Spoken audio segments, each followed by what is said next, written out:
कर रहे है? एग्जाम की डेट नजदीक आ रही है, सब जन पढ़ाई कर रहे है, तो ऐसे में क्या कर ले रहा है तू?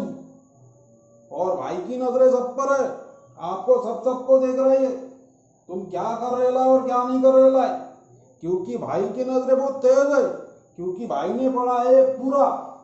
तो आज भाई भी आपको बताएंगे आज, क्योंकि भाई लाया है निकट दृष्टि दोष और दूर दृष्टि दोष के बारे में बताएंगे। भाई पूरा निचोड़ के बताएंगे, पूरी आंखें फोड़ फाड़ के पूरा कीमा कीमा बना के उसने पूरा डाटा निकाला है भाई ने।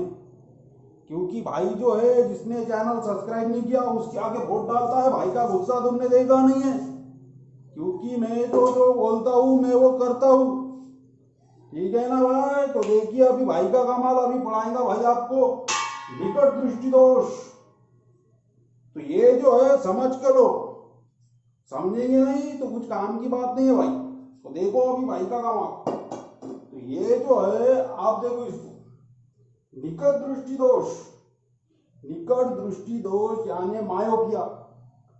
इसमें क्या होता है, निकट की वस्तु देख पाता है पर दूर की वस्तु नहीं देख पाता। अभी इसको याद कैसे रखेंगे भाई बताएंगे ना आपको। क्योंकि माया नाम की लड़की को आपको निकट बुलाना है।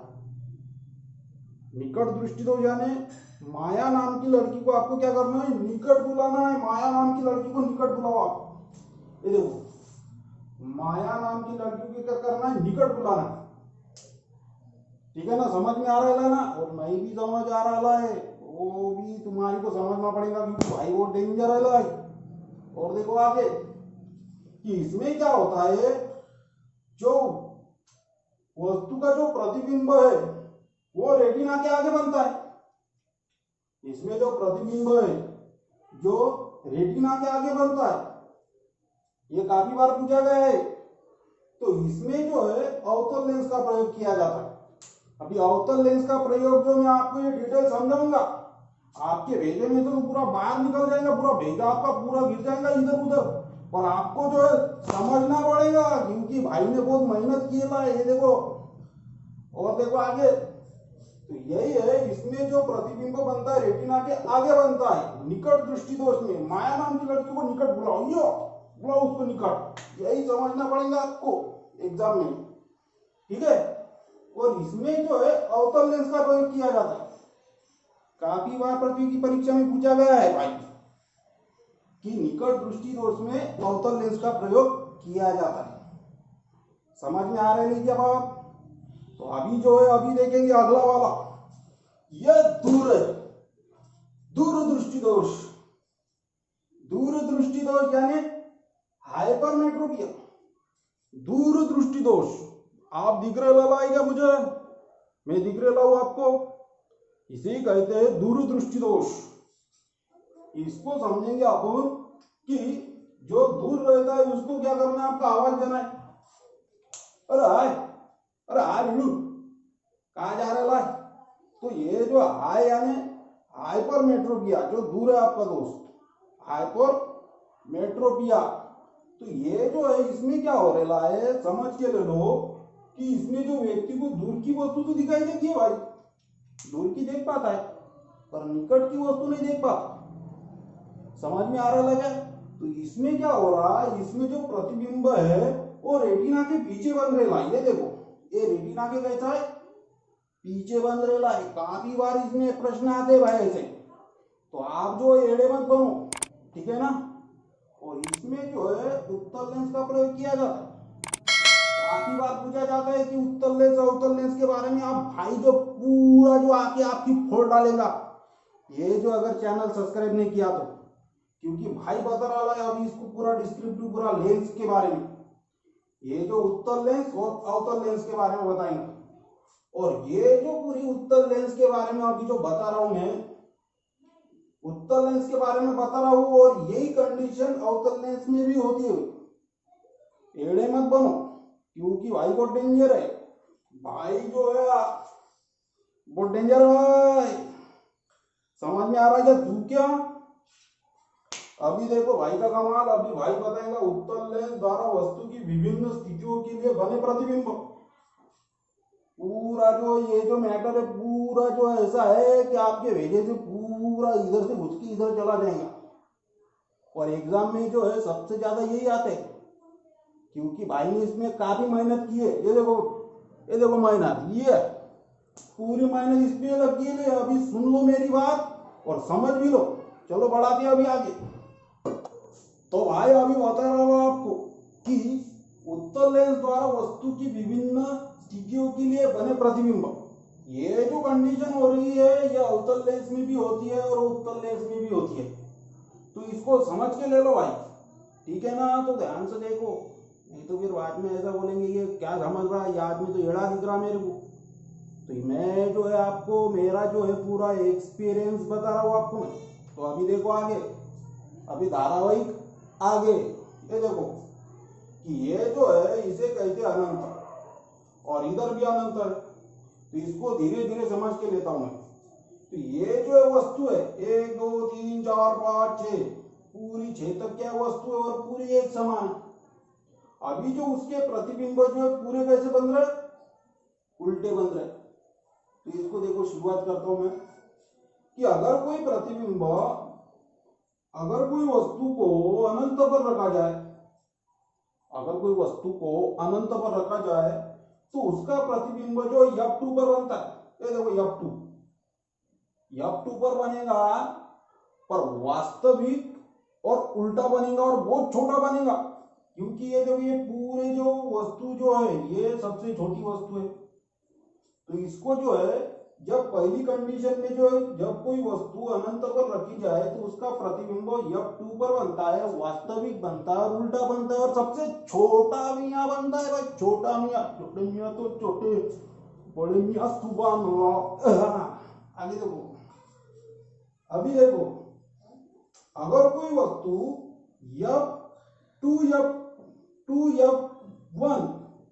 F1 और अनंत के बीच रखी जाए, समझ में आ रहा है।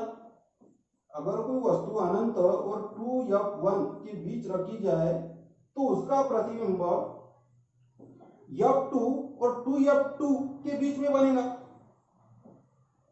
समझ में आने लगा क्या? थोड़ा जो है माइंड को थोड़ा फ्रेश कर लो। अगर कोई वस्तु अनंत और 2F1 के बीच में रखी जाए, यहाँ पर वस्तु वैसी है, सेम है वस्तु।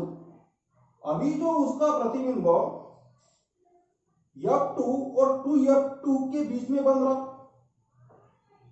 ये कैसा बन रहा? वास्तविक बन रहा। और ये भी कैसा बन रहा? उल्टा बन रहा और वस्तु से छोटा बन रहा है। देखो वस्तु जो बड़ी है उससे थोड़ी छोटी है वस्तु, पर पहली वस्तु से थोड़ी बड़ी बन रही है। समझ में आने लगा? काफी क्रिटिकल लॉ चाहिए, पर ये जो समझ के लेना पड़ेगा आपको। समझा या नहीं समझा फिर भी चैनल को सब्सक्राइब करना पड़ेगा, नहीं तो मेरा गुस्सा को तुमने देखा है, अभी बताऊंगा बाद में तुम्हारे को। तो यही जो है उसका जो प्रतिबिंब वास्तविक उल्टा और छोटा बनेगा। अभी देखो, अगर कोई वस्तु को तीसरी कंडीशन में 2F1 पर रखा जाए, 2F1 पर रखा जाए ये वाली वस्तु को, तो उसका प्रतिबिंब 2F2 पर बनेगा, वास्तविक बनेगा, उल्टा बनेगा और वस्तु के बराबर बनेगा। वस्तु के बराबर यानी ये देखो ये वस्तु यहां से यहां तक इतनी बड़ी है, तो ये भी वस्तु यहां से यहां तक इतनी बड़ी है। तो तीसरे कंडीशन में क्या हो रहा? वस्तु जो है समान आ रही है, वस्तु के कैसे समान है, वास्तविक उल्टा या वस्तु के बराबर है। ये काफी बार पूछे जा रहे है, तो आप जो इसको जो है नजरअंदाज मत करिए, क्योंकि भाई जो है भाई ने बहुत मेहनत की है। देखो भाई की मेहनत, ठीक है ना। अभी देखो आगे, ये देखो अगर कोई वस्तु ये वाली कंडीशन में 2F1 और F1 के बीच में रखी जाए, ये वाली वस्तु जो है सेम है। चौथी वाली वस्तु जो है 2F1 और F1 के बीच में रखी ले, तो उसका प्रतिबिंब जो है अभी यहां से क्या हो रहा है, ये प्रतिबिंब बड़ा होगा। अगर कोई वस्तु 2F1 और F1 के बीच में रखी है तो उसका प्रतिबिंब अनंत और 2F2 के बीच में बनेगा। अब यहां से कंडीशन बनेगी वास्तविक उल्टा एवं वस्तु से थोड़ी बड़ी बनेगी। ये वस्तु जो यहाँ पे कैसी आ रही थी, इक्वल आ रही थी, समान आ रही थी, तो यहाँ पे बड़ी बनेगी। बड़े मियाँ तो बड़े मियाँ, छोटे मियाँ सुभान अल्लाह। आगे देखो, ठीक है ना। ये हो गई अपनी जो है ये वाली कंडीशन। अभी जो है पांचवी कंडीशन आ रही है, अभी पांचवी। 5 नदी की भूमि कौन सी है? पंजाब। और यही पंजाब अगर ऊपर किया जाए तो भांगा, बल्ले बल्ले बल्ले बल्ले बल्ले। आगे देखो पांचवी कंडीशन। पांचवी कंडीशन में क्या हो रहा है कि वस्तु जो है F1 पर रखी है, वस्तु बराबर वही है। तो इसमें क्या हो रहा है, इसका प्रतिबिंब जो अनंत पर बनेगा। ये देखो यहाँ पर है ये पांचवी कंडीशन में। तो वैसी वस्तु कैसी बन रही है? अभी वस्तु वास्तविक है और उल्टी बन रही है। देखो सभी वस्तु कैसे उल्टी है, पर वस्तु से कैसी है? बहुत बड़ी बन रही है। सबसे बड़ी वस्तु कौन सी है? पांचवे कंडीशन में क्या हो रहा है, अगर कोई वस्तु जो है F1 पर रखी जाए तो उसका प्रतिबिंब कहां पर बनता है? अनंत पर बनता है। और वो बनता है वास्तविक उल्टा एवं सबसे बड़ा बनता है, सबसे बड़ा। समझ में आ रहा है क्या? नहीं भी समझ में आ रहा है तो समझ के लेना पड़ेगा, क्योंकि एग्जाम में बहुत क्रिटिकल लोचा हो रहा है। ठीक है ना। अभी देखते आगे। अभी जो है छठवीं कंडीशन में, इसमें क्या हो रहा है, वस्तु जो है F1 और प्रकाशित केंद्र के बीच में अगर रखी जाए तो उसका प्रतिबिंब जो है उसी दिशा में बनेगा।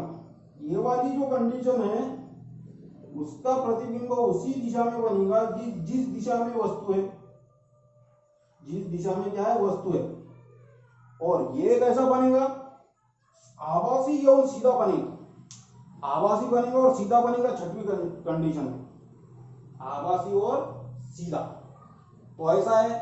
अगर नहीं भी समझ में आ रहा है तो एक बार बता दूं क्या तुम्हारे को? देखो, अगर कोई प्रतिबिंब अनंत पर रखा जाए तो उसका प्रतिबिंब वास्तविक उल्टा और वस्तु से छोटा बनेगा, छोटे मियां।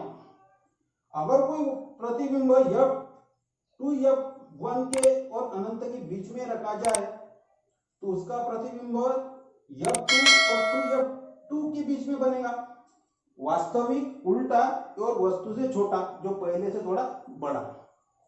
अभी तीसरे कंडीशन में क्या हो रहा है, 2F1 पर रखी जा रही है वस्तु और उसका प्रतिबिंब 2F2 पर बनेगा, वास्तविक उल्टा और वस्तु के बराबर बनेगा। तीसरे कंडीशन। अगर कोई वस्तु 2F1 और F1 के बीच में बनता है तो उसका प्रतिबिंब जो है वो 2F2 और अनंत के बीच में बनेगा, वास्तविक उल्टा एवं वस्तु से बड़ा बन रहा है। जैसे जैसे लाइन ऐसा जो है बढ़ती जा रही है। अगर कोई प्रतिबिंब F1 पर रखा जाए, वस्तु जो है अगर कोई वस्तु F1 पर रखी जाए तो उसका प्रतिबिंब जो है अनंत पर बनेगा, वास्तविक बनेगा, उल्टा बनेगा और काफी बड़ा बनेगा। अभी देखो, अगर कोई वस्तु ये जो प्रकाशित केंद्र और F1 के बीच में रखी जाए तो उसका प्रतिबिंब उसी दिशा में बनेगा जिस दिशा में वस्तु है, इसी दिशा में बन रहा। और ये कैसा बनेगा? आभासी और सीधा बनेगा, आभासी और सीधा। समझा क्या? ये जो इसको काफी बार आपको लिखना पड़ेगा, समझना पड़ेगा, रटना नहीं पड़ेगा। काफी बार प्रतियोगी परीक्षा में इसके प्रश्न आ रहे हैं। अभी जो है स्पष्ट दृष्टि की न्यूनतम दूरी कितनी है? 25 सेंटीमीटर। अभी इसको याद रखेंगे अपन कि जैसे दृष्टि जो है इसके सामने ऐसा करो, जॉन सीना 5 5 25। समझा क्या? John Cena 5 5 25। स्पष्ट दृष्टि की न्यूनतम दूरी 25 सेंटीमीटर। और जो गंगा नदी है वो दक्षिण की ओर बहती है। ये देखो, ये ऐसी ऐसी, अगर कोई व्यक्ति रोता है, कोई आदमी अगर रोता है, अगर मैंने उसको मार दिया, मैं तो बहुत डेंजर आदमी हूँ, मैं तो मार सकता हूँ। अगर मैंने उसको मार दिया, वो क्या होगा? यहाँ से रोएगा, ऐसा उसका जो आंसू है ऐसा ऐसा नीचे आएगा, रो लाए। तो उसको बोलेंगे काय को इतनी गंगा बहा रही है? तो ये जो है गंगा बहा रही है यानी उसका जो आंसू है नीचे नीचे आ रहा है। तो गंगा नदी जो है दक्षिण की ओर बहती और उसकी जो लंबाई है 25, पाचा पाचा 25 किलोमीटर है वो। ये भी याद रखेंगे। भारत की सबसे लंबी नदी कौन सी है? गंगा नदी। समझे ना क्या? अभी चैनल को सब्सक्राइब करो और भाई जो अगला वीडियो आएगा अभी, ठीक है ना? चलो आते भाई, दुआ में याद रखना।